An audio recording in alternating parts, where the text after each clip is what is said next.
নমস্কার বন্ধুরা, আর কুকিং চ্যানেলে আপনাদের সবাইকে স্বাগত।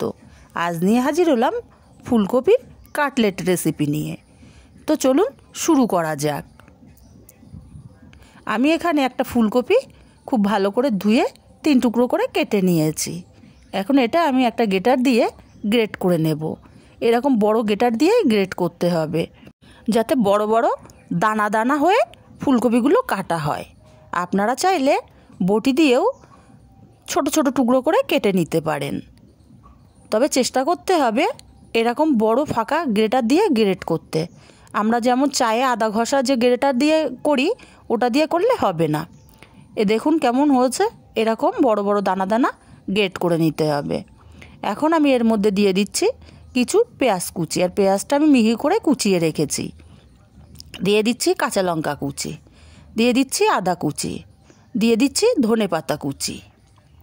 এবার দিয়ে দিচ্ছি বেসন। আপনারা চাইলে এখানটায় ময়দা বা কর্নফ্লাওয়ারও দিতে পারেন। আর দিয়ে দেব পাউরুটির গুঁড়ো বা ব্রেড ক্রাম্বস। আপনারা এখানে চাইলে টোস্ট বিস্কুটের গুঁড়োও দিতে পারেন। এবার হাফ চামচ ভাজা ধনের গুঁড়ো, হাফ চামচ ভাজা জিরের গুঁড়ো দিয়ে দিলাম। দিয়ে দিচ্ছি চিলি ফ্লেক্স 1.5 চামচ, ঝালটা একটু বেশি হলে খুবই ভালো লাগে খেতে।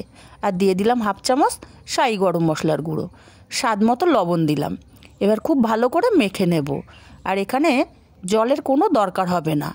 ধনে পাতা, পেঁয়াজ, ফুলকপি থেকেই যা জল বেরোবে তাতেই কিন্তু মাখাটা হয়ে যাবে। প্রথমে একটু মাখতে অসুবিধা হলেও পরে কিন্তু মাখাটা খুব সুন্দরভাবে হয়ে যায়। আমার মাখাটা হয়ে গেছে। এবার আমি এর থেকে অল্প অল্প করে নিয়ে আমি কাটলেটের শেপ দিয়ে নেব। তো বন্ধুরা, আমার রেসিপিগুলো যদি ভালো লাগে অবশ্যই আমার চ্যানেলটি সাবস্ক্রাইব করার অনুরোধ রইল। আর যারা ফেসবুক থেকে দেখছেন তাদেরকে অনুরোধ রইল আমার ফেসবুক পেজটি ফলো করার জন্য। আমি এইভাবে একটু লম্বা টাইপের শেপ দিয়ে নিচ্ছি। আপনারা চাইলে আপনাদের পছন্দ মতো শেপ দিয়ে নিতে পারেন।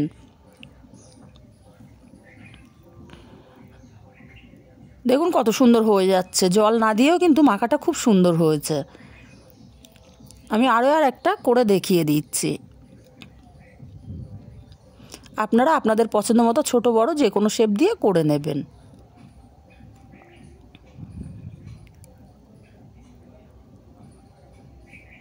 আমি এইভাবে প্রত্যেকটা করে নিয়েছি। আমার এখানে একটা ফুলকপিতে 10টা কাটলেট হয়েছে। আমার ফুলকপিটা যেহেতু ছোট ছিল তাই 10টা হয়েছে। আর এটা কিন্তু মাংসের চেয়ে কোনো অংশে কম যায় না খেতে। আমি আগে থেকেই গ্যাসে তেল গরম বসিয়ে দিয়েছিলাম। তেলটা গরম করে নিয়ে কাটলেটগুলো ভাজতে হবে। আর গ্যাসের ফ্লেমটা এই সময় কিন্তু লোতে রাখতে হবে। বেশি হাইতে থাকলে ওপর থেকে কাটলেটগুলো ভাজা হবে, ভেতরে কাটলেটগুলো ভাজা হবে না। লোতে রেখেই কাটলেটগুলো ভেজে নিতে হবে। আর এইভাবে ঝাঁঝরি দিয়ে একটু গরম তেল ওপরে ছড়িয়ে দিতে হবে। আপনি যদি কাউকে এই কাটলেট খেতে দেন, না বলে দিলে কেউ ধরতেই পারবে না যে এটা কিসের কাটলেট খাচ্ছে।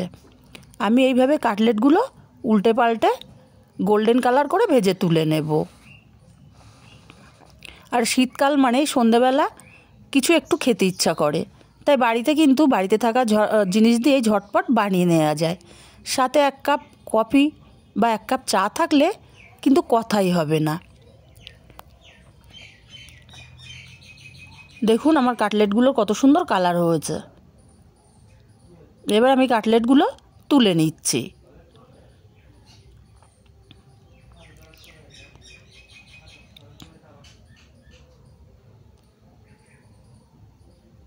এইভাবে সব কাটলেটগুলো আমি তুলে নিয়ে বাকিগুলোও আমি একইভাবে ভেজে নেব। আর এই কাটলেটটা আপনি টমেটো সস দিয়ে খাবেন, অসাধারণ লাগে খেতে।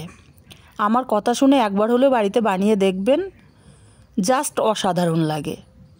ভাজতে ভাজতেই খাওয়া শেষ হয়ে যাবে। আর আপনি যখন ফুলকপিটা মাখাবেন তখন এত সুন্দর একটা গন্ধ বেরোবে, তাতেই কিন্তু আপনার অর্ধেকটা খাওয়া হয়ে যাবে।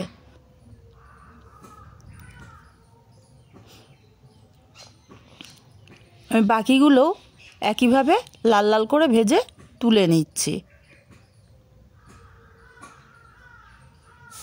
একটু ধৈর্য ধরে গ্যাসের ফ্লেমটা কম দিয়ে ভেজে তুলে নিতে হবে।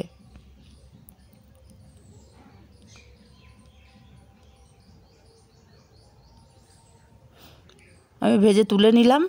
আর তৈরি আমার গরম গরম ফুলকপির কাটলেট। কেমন লাগলো কমেন্ট করে জানাতে ভুলবেন না। আর আমার রেসিপিগুলো যদি আপনাদের ভালো লেগে থাকে, কাছের আত্মীয় স্বজন বন্ধু বান্ধবদের কাছে শেয়ার করতে ভুলবেন না।